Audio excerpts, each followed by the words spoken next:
Assalamualaikum warahmatullahi wabarakatuh. Sahabat mati rahayu, sahabat sedulur dimanapun berada. Di kesempatan kali ini saya akan menjawab pertanyaan dari teman saya. Tapi sebelumnya jangan lupa kita selalu berdoa pada Tuhan Sang Maha Pencipta yang selalu memberi anugerahnya pada kita, yang memberi kesehatan baik secara lahir ataupun batin. Pertanyaan kawan saya tadi mengenai tentang sihir. Jadi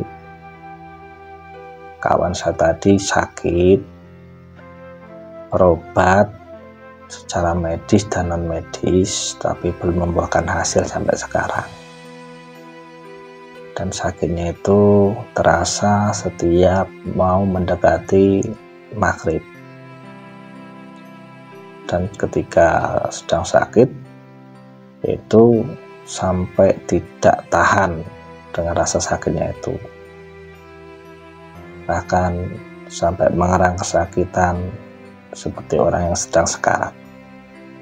Dan sampai saat ini pun sudah berobat ke berbagai rumah sakit yang ternama, tapi belum membuahkan hasil. Dan di dalam cek darahnya secara ronsen semuanya baik-baik saja. Nah, dari itulah timbul rasa was-was, rasa kekhawatiran, gelisah, rasa apakah ini sebangsa ilmu sihir gitu ya jelasnya.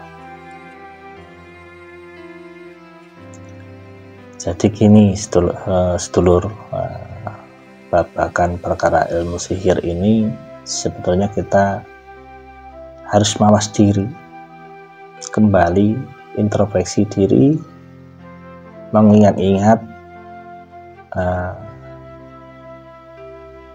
tentang apa yang kita ucapkan, tentang apa yang kita lakukan. Kenapa?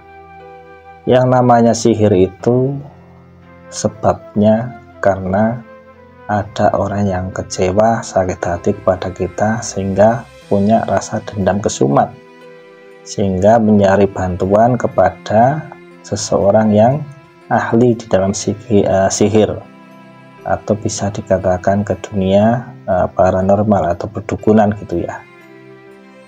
Nah, tapi ada pula yang orang kena sihir karena memang ada seseorang yang iri dan dengki karena melihat kesuksesan kesuksesan yang membuat menjadi seperti itu ya. Nah, intinya baik itu pelaku sihir ataupun orang yang meminta bantuan untuk menyihir, itu adalah cara yang tidak baik, cara yang tidak benar. Semoga semuanya mendapat hidayah kesadaran, karena semua dalam pertanggungjawaban. Manusia melakukan sesuatu itu ada pertanggungjawabannya, ada masanya. Mungkin saat ini bisa menyakiti yang lain, tapi suatu saat akan lebih tersakiti. Karena hukum yang namanya tebar tunai, nantur bakal ngunduh, itu pasti terjadi. Maka dari itu, sahabat-sahabatku, kalau kita merasa tersakiti atau sakit hati dengan seseorang, coba berpikir yang panjang, cerahkan pikiran. Ya, jadi jangan gegabah mengambil keputusan. Mungkin orang-orang yang membuat kita itu kecewa, sakit hati itu mengajarkan kita untuk melatih kesabaran. Dengan itu kita mempunyai guru yang mengajarkan tentang kesabaran. Dan bagi saudara-saudaraku yang kena sihir, introspeksi diri, memohon ampun, meminta maaf secara lahiriah dan batinnya kepada seseorang yang dianggap mungkin punya masalah, minta maaf. Setelah itu kepada Tuhan, mungkin dengan ucapan kita, perbuatan kita menyebabkan seseorang itu dendam pada kita. Jadi sebetulnya kalau semuanya itu dibungkus dengan welas asih, dengan selalu membuka kesadaran demi kesadaran, semua itu tidak akan terjadi. Tapi memang sudah menjadi sesuatu yang wajar bahwa di dunia itu memang seperti itu, ada cocok ada nggak cocok. Istilahnya karena apa? Karena ego tadi, karena kita merasa ego, merasa disakiti, akhirnya timbullah rasa dendam dan benci.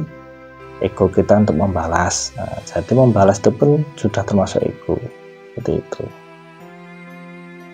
Dan ada juga yang berjualan sepi, tidak ada pengunjung yang mau beli, akhirnya menimbulkan rasa was-was dan kecemasan, sehingga berpikir apa ini dijailin orang, dikerjain orang. Nah itu polemik nyata di masyarakat kita, karena diakui tidak diakui bahwa faktanya masyarakat Indonesia itu masih percaya dengan hal-hal demikian. Jadi saran saya,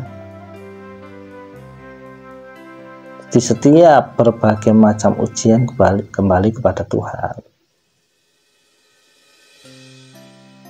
Kalau kita sudah memasrahkan dengan istilahnya meletakkan segala sesuatu masalah dengan membuka kesadaran pada Tuhan, makanya akan dibuka jalan terang, terang pikirannya, terang kolbunya, sehingga cepat terbebas dari masalah-masalah demikian.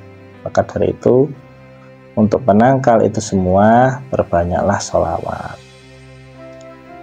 Jadi dengan sholawat itu akan mendatangkan sebuah energi keselamatan bagi kita, khususnya bagi muslimnya. Kalau non muslim ya dengan berdoa sesuai dengan kepercayaannya masing-masing. Kalau kita selalu menghubungkan, terkoneksi kesadaran kita, segala sesuatu kita kembalikan kepada Tuhan, maka akan teranglah pikiran kita, teranglah kolbu kita, sehingga cahaya akan datang kepada kita, sehingga setiap menerima segala sesuatu persoalan yang muncul itu akan selalu dapat petunjuk dalam menghadapinya. Intinya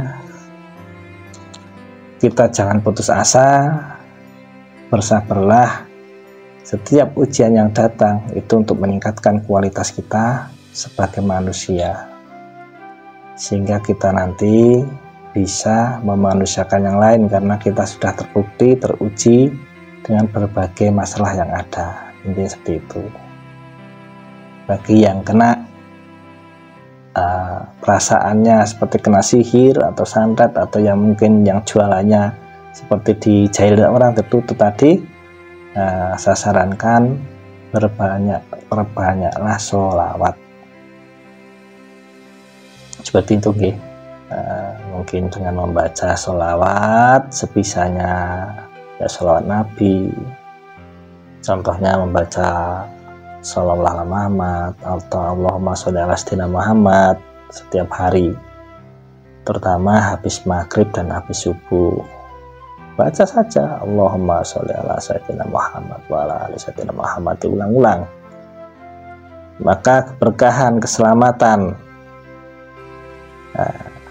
dengan risalah yang dibawa oleh Kanjeng Nabi Muhammad akan terlimpah kepada kita juga.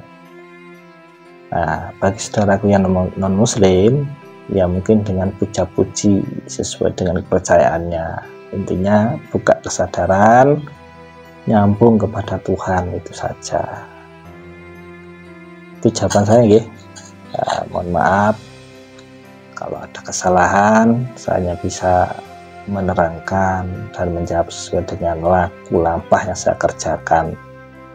Semoga menjadi sebuah kemanfaatan bagi penjenengan semua. Kalau ada salahnya mohon maaf. Terima kasih.